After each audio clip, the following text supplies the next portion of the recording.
Bonjour et bienvenue sur ma chaîne YouTube. Aujourd'hui, dans ce tuto, on va parler de mailles serrées. Alors, on va aller directement à l'essentiel. J'ai monté, pour vous montrer, une série de mailles chaînées, enfin, j'ai monté une maille chaînette. La maille serrée est la plus petite des mailles au crochet. Donc, dans notre maille chaînette ou dans la maille du rang précédent que vous aurez, la maille chaînette, elle se construit comme ça. On vient piquer dans la maille. On vient piquer dans notre maille. Avec un brin, comme je vous ai expliqué dans la machinette, ou plusieurs, ou les deux brins, peu importe. On vient piquer dans la maille, on vient récupérer, on fait le jeté, on vient récupérer le fil, on ressort la boucle. On a deux brins sur notre crochet. On vient faire un jeté, donc on vient récupérer notre fil ici. Et ce fil-là, on vient le tirer à travers les deux mailles. Et on obtient notre maille serrée. Je recommence. Je pique sans jeter ni rien, je pique directement dans la maille. Je viens récupérer mon fil. J'ai deux boucles sur le crochet. Je fais un jeté sur mon crochet, je tire à travers les deux boucles et on a notre maille serrée. Encore une fois, je pique dans la maille, je viens récupérer mon fil, je le sors, je fais un jeté sur le crochet et je le tire à travers les deux mailles. Je pique dans la maille, je récupère mon fil que je ressors. Je fais un jeté sur mon crochet. Donc du coup, j'ai mes deux mailles qui sont, mes deux boucles qui sont sur le crochet et le troisième qui est un jeté. Donc le jeté, on vient passer notre crochet sous le fil pour récupérer ce fil-là.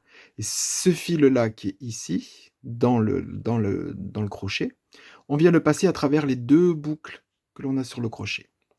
Et on a fait nos mailles serrées. On pique dans la maille, on vient récupérer le fil, ce qui nous crée une deuxième boucle sur le crochet. On fait un jeté sur le crochet, et ce jeté, on vient l'étirer à travers les deux boucles. On pique, on ramène, et je le répéterai à chaque fois sur tous les tutos, il faut, surtout si vous commencez le crochet, il faut vraiment, quand on pique, que ce soit n'importe quelle maille, quand on pique et qu'on vient récupérer cette laine-là, il faut, voilà, ce qu'il ne faut pas faire, c'est garder cette laine juste au bord, là, à peine on l'a ramenée, pour faire notre jeté. Sinon, notre maille va être ultra serrée. Donc, ce qu'il faut faire, c'est quand on a récupéré le fil, il faut l'étirer un petit peu, c'est-à-dire on tire sur le crochet pour monter, pour prendre de la hauteur. Un tout petit peu, pas grand-chose, mais libérer un petit peu de souplesse. Vous voyez, il y a de la marge. Et à ce moment-là, on vient faire notre maille serrée. Et là, votre maille, elle sera bien dessinée. Si on fait juste, on pique, on ramène, et dès que vous avez ramené, c'est-à-dire que le fil est au bord, et que vous allez chercher, déjà c'est un peu plus compliqué, que vous allez chercher votre fil pour le ramener, votre maille, vous regardez là, elle est toute serrée, déjà elle tire un peu plus parce que vous avez forcé sur la maille, et elle sera beaucoup plus petite. Donc ce qu'il faut faire sur tous les points, c'est vraiment aller chercher le fil, et quand vous allez chercher ce fil, il faut libérer un petit peu le fil que vous avez sur la main de gauche, l'étirer un tout petit peu, voilà. On a pris de la hauteur sur la maille, on vient récupérer, c'est beaucoup plus simple, c'est beaucoup plus souple, et on vient passer notre fil à travers les deux. Le nombre de points, j'en profite à chaque fois, comme ça j'arrive en bout de rang, le nombre de points, là notre premier rang il est terminé. Maintenant notre rang il va falloir le tourner, mais avant de tourner, c'est le seul point pour lequel je fais, pour monter, je vous expliquerai dans les suivants, je fais une maille en l'air, pour prendre de la hauteur, on tourne le travail. Et notre première maille, attention, ici, c'est le fil de notre maille en l'air. Notre première maille, elle est ici, là. On pique dans la maille, et quand on pique dans la maille des mailles serrées, c'est toujours pareil, sauf indication contraire du patron, il faut venir piquer dans la maille pour récupérer nos deux brins. On vient récupérer notre fil, On sort un tout petit peu, on fait un jeté sur le crochet et on passe notre fil à travers les deux boucles. Notre prochaine maille, elle est ici, vous voyez, ici. Je pique de façon à prendre les deux brins. Donc vraiment, hop, et on vérifie sur le crochet que l'on a les deux brins, ici. 1 et 2. C'est le brin avant et le brin arrière. On ramène, on étire un tout petit peu, et pour avoir de la souplesse, et on pique, on ramène. Je vous explique cette question de souplesse. Je vous l'indiquerai pour tous les points, mais c'est très important pour les amigurumi, parce que les amigurumi se font quasiment à 99,9% en mailles serrées.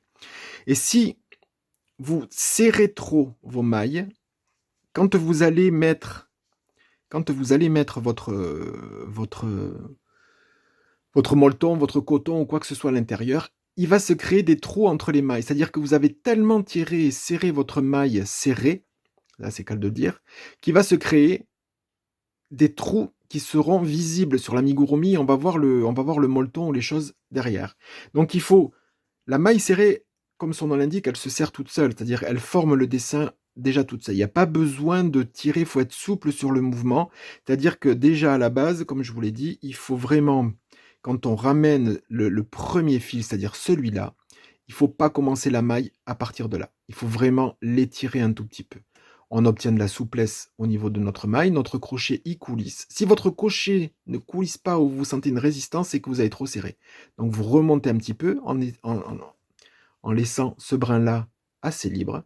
On le passe et ici, on pique.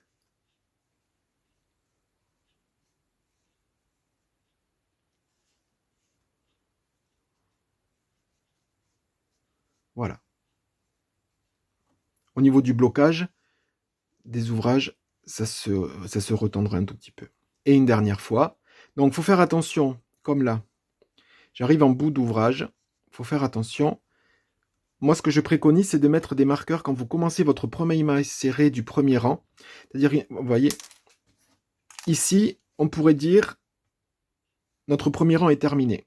Mais bon, là, c'est visible parce que la laine est grosse. Mais sur certains ouvrages, quand la laine est fine, quand vous la retournez, vous voyez que notre première maille, elle a été étirée parce qu'elle sort, elle est issue de notre maille chaînette. Donc en tournant, elle a été un petit peu allongée. Mais suivant le fil et la tension que vous allez mettre, il faut impérativement la travailler. Donc moi, ce que je fais, c'est que quand je commence ma première maille serrée du premier rang, en fait, je mets un anneau marqueur.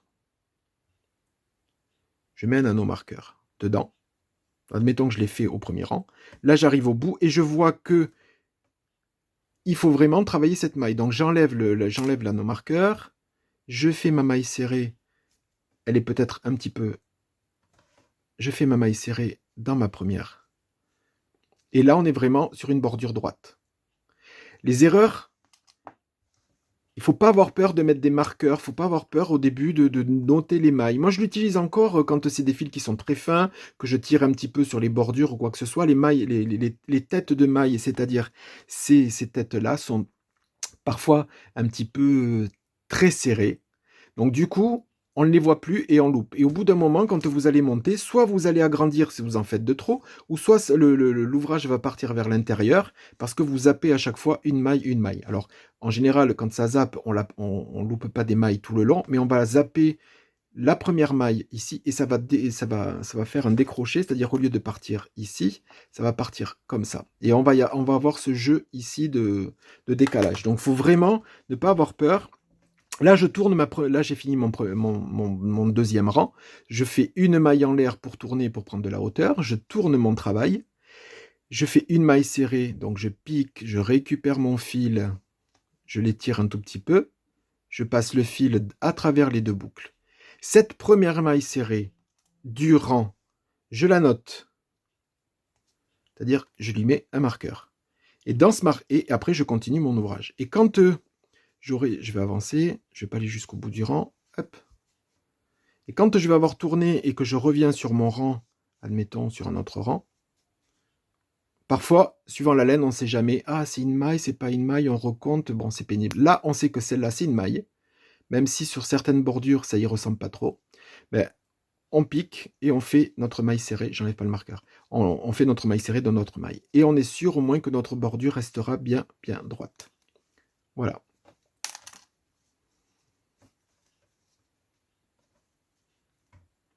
Et quand on doit tourner, on fait toujours notre maille en l'air avant de tourner, sinon ça twist. Donc on fait notre maille en l'air pour prendre de la hauteur pour le prochain tour. On tourne à ce moment-là et notre première maille sera pas twistée. Voilà. Faites attention au niveau du serrage entre les rangs, parce que entre les rangs, vous voyez, moi j'ai trop serré par exemple ma dernière maille, donc ça crée un tout petit peu décalage. Au niveau du blocage, de toute façon, si je tire, voilà, on ramènera la bordure bien droite. Voilà ce que j'avais à vous dire pour les mailles serrées.